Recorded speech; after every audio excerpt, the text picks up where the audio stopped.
When you're knitting the heels and toes on your socks, you're actually going to be using a method called short row shaping.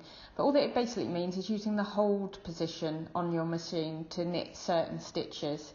So you need to make sure you set your carriage to hold, whatever that requires on your particular carriage, and then join in the yarn and the nylon thread that you're going to be using for your toes and heels.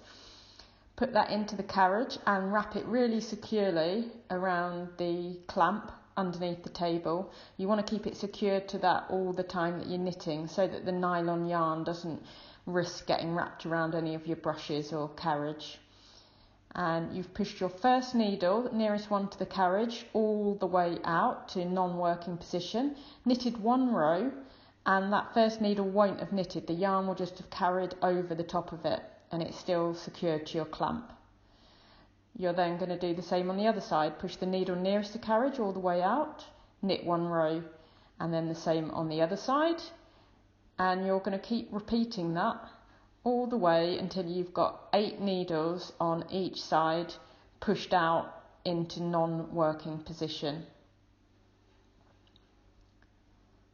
At that stage, I normally take off the ribble weights because they'll be almost reaching the floor, and weighting is quite critical on this type of knitting where you've got some needles knitting and others not. So I'm now going to add my claw weights to anchor those stitches in the centre down, because they're holding a lot more weight than the other side of the knitting.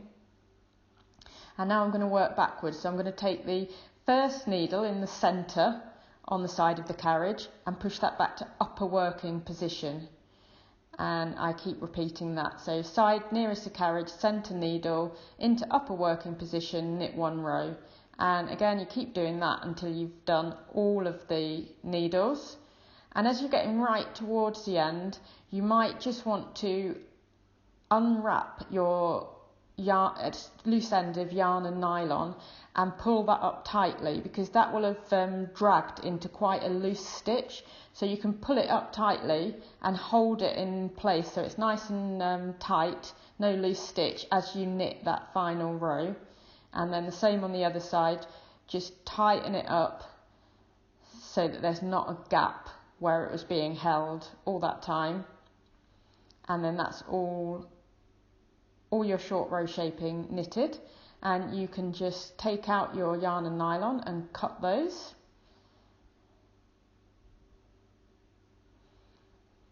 And then if you're now back to knitting the regular sock, you need to make sure that you've cancelled hold on your machine, and then I can knit these ends in to save me having to do anything with them at the end.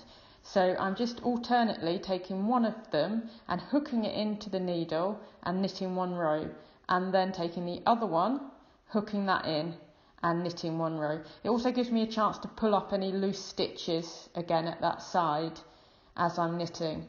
And I do that about 3 or 4 times on each end of yarn and nylon. And then once I've done that, I can cut both of those neatly as close to the side of the knitting as possible.